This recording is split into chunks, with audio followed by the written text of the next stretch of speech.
لە سۆرانەوە ئازاد ئۆمەراوی پەیامنێرمان وەردەگرین بۆ ئەوی بزانین لە دەڤەری سۆران ئەمڕۆ جەژنی ڕەمەزانی پیرۆز چۆن بەڕێوەچۆ و مسلمانان ئەم ڕۆژەیان چۆن پیرۆز کردو. ئازاد سڵاو لێبێ، جەژنت پیرۆز بێ، هیوادارین لە جەژن و خۆشی دابی.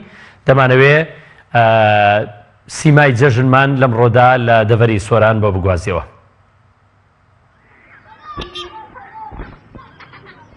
بەڵێ کاک بەختیار سڵاو لە تۆ لە بینەرانی بەڕێز و خۆشەویست بێتن. جەژنی تۆش پیرۆز بێەوە، جەژنی سەردەم کارمەندانی کەناڵی ئاسمانی پێیام و بەڕێوەبەری کەناڵی ئاسمانی پێیام پیرۆز بێتن. دیارە جەژنی ڕەمەزانی پیرۆز ئەم ساڵیش هاوڵاتیان بەمەستی جەژنە پیرۆزە سەردانی یەکتریان کرد دوای ئەنجامدانی فەریزەی نوێژی جەژن. هاوڵاتیان بۆ جەژنە پیرۆزە سەردانی ماڵەکان یەکتریان کرد و دیارە جەژن لە ئێستادا بەهۆی ئەوەی کەوا نزیکە بینەوە لە نوێژی هەینی هاوڵاتیان کەمتر سەردانی یەکتر ئەکەن. دیارە بینین مناڵان لە ئێستادا هاتوونەتە لای من، جەژن زیاتر بە مناڵانەوە گەرم و گوڕە.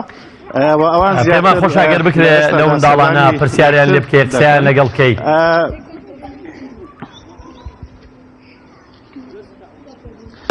بەڵێ جەژنتان پیرۆز بێ. جەژنی ڕەمەزان چۆنە بەلای ئێوە؟ لای پیرۆز بێتن. سەلامەتی. جەژن بەلای تۆوە چۆن بوو جەژنی ڕەمەزان؟ چەند شکلات کۆ کردەوە؟ وەڵای زۆر باش. چەند شوێنت کرد؟ وەڵای باش بوو. جەژنی تۆش پیرۆز بێتن. مناڵانە باستەوەکەن کەوا شکلێتی زۆریان کۆ کردێتەوە لە جەژنانەدا. کاک بەختیار ئەوان دڵیان خۆشە بە جەژنی ڕەمەزانی پیرۆز. من ئەمەوێتن زیاتر ئاماژەش بەوە دەم بە کار و چالاکیەکانی مەڵبەندی سۆرانی کۆمەڵی ئیسلامی لە جەژنی لە مانجی ڕەمەزانی پیرۆزدا بۆ زانیاری زیاتر بەرپرسی مەڵبەندی سۆرانی کۆمەڵی ئیسلامیم لایە.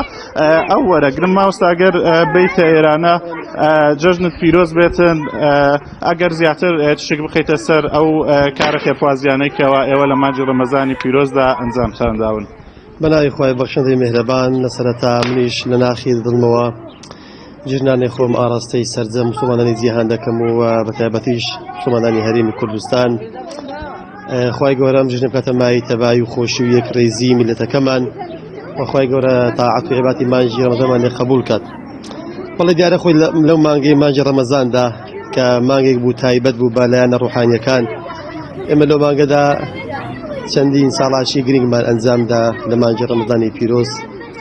یەک لەوانە کە هەستاین بە ئەنجامدانی 5 ئیفتار سائیم لە سنووری ئەنجومەنەکانمان بۆ برایانمان لە هەر چوار ئەنجومەنەکان لە سنووری مەڵبەند کە توانیمان لە مانجی ڕەمەزاندا لە نزیکەوە لەگەڵیان کۆبینەوە لەگەڵیان دابنیشین، داوەتمان کردن ئێتاسانی بۆکردن ئەەکەم بۆ جێگەی خێرخوازیەکانتان مامۆستا لە مانجی ڕەمەزانی پیرۆز لە سنووری مەڵبەند بە سەرجەم ئەنجومەنەکانەوە کارە خێرخوازیەکانتیان چی بوون؟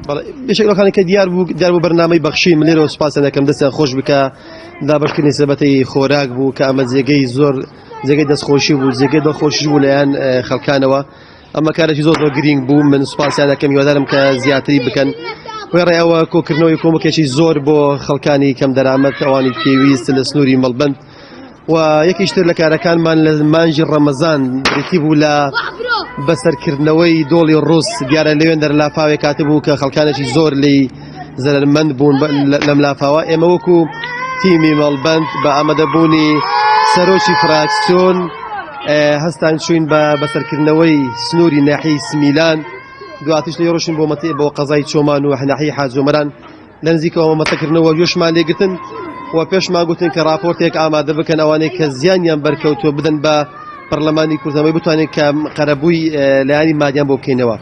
وێڕای سەردانی چەندین نەخۆش کەسانی هەژار کەم دەرامەت لە سنووری مەڵبەند و بە هەمان شێوەش ئەمڕۆ وەکو تیمی مەڵبەند ئێمە هەتا ئەم کاتەیە وەکو سافی مەڵبەند لە سواز بۆ پەیامنێرمان ئازاد ئۆمەراوی و میوانەکەشی.